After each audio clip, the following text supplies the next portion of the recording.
Genius Kids.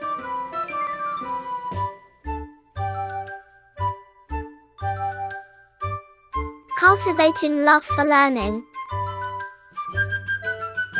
अध्याय 7 राजधर्म। प्रस्तुत पाठ में बताया गया है कि किसी राज्य का राजा जैसा आचरण करता है, वहाँ की प्रजा भी वैसा ही आचरण करती है। अतः राजा को सदाचारी होना चाहिए। बहुत पहले वाराणसी में ब्रह्मदत्त नाम का एक राजा राज्य करता था। वह अपनी धर्म प्रियता और न्यायपरायणता के लिए प्रसिद्ध था। उसके शासन काल में बोधिसत्व एक ब्राह्मण कुल में पैदा हुए थे। कुछ बड़े होने पर उन्होंने अनेक शिल्पों का ज्ञान प्राप्त किया। फिर प्रव्रज्या धारण कर वे हिमालय प्रदेश में चले गए और कंद मूल आदि का सेवन करते हुए तपस्या में लीन रहने लगे। ब्रह्मदत्त एक विवेकशील राजा था। वह सत्य असत्य, उचित अनुचित का सदा ध्यान रखता था।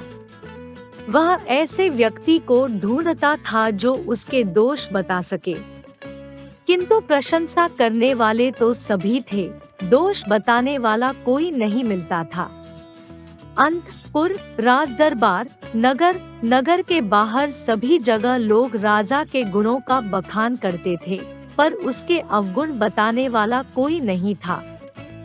राजा ने सोचा कि शायद जनपद में कोई ऐसा व्यक्ति मिल जाए जो उसके दोष बता सके।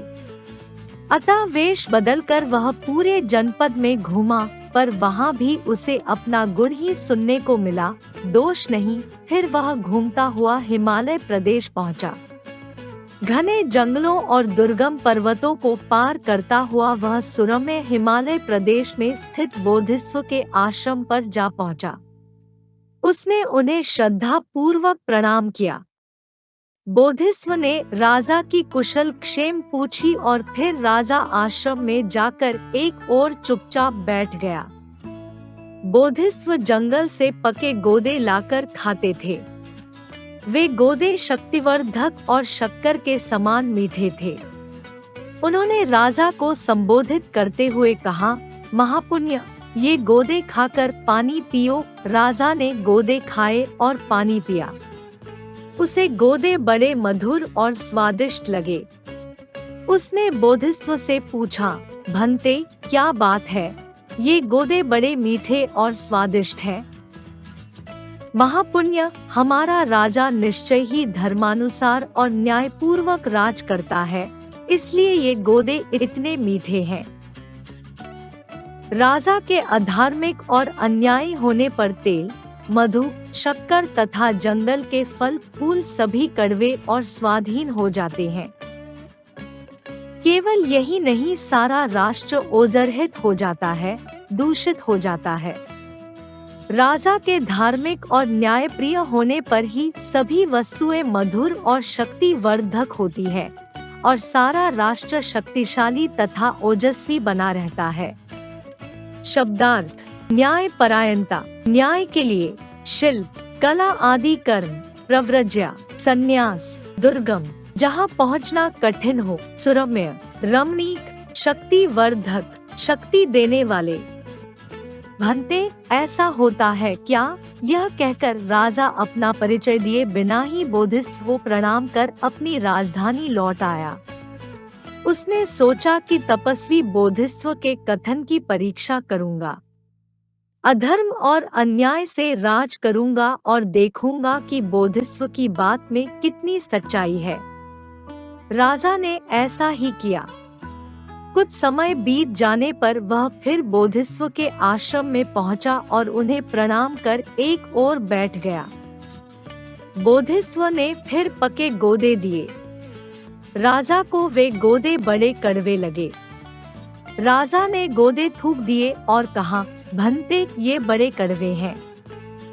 महापुण्य, राजा अवश्य अधार्मिक और अन्यायी होगा।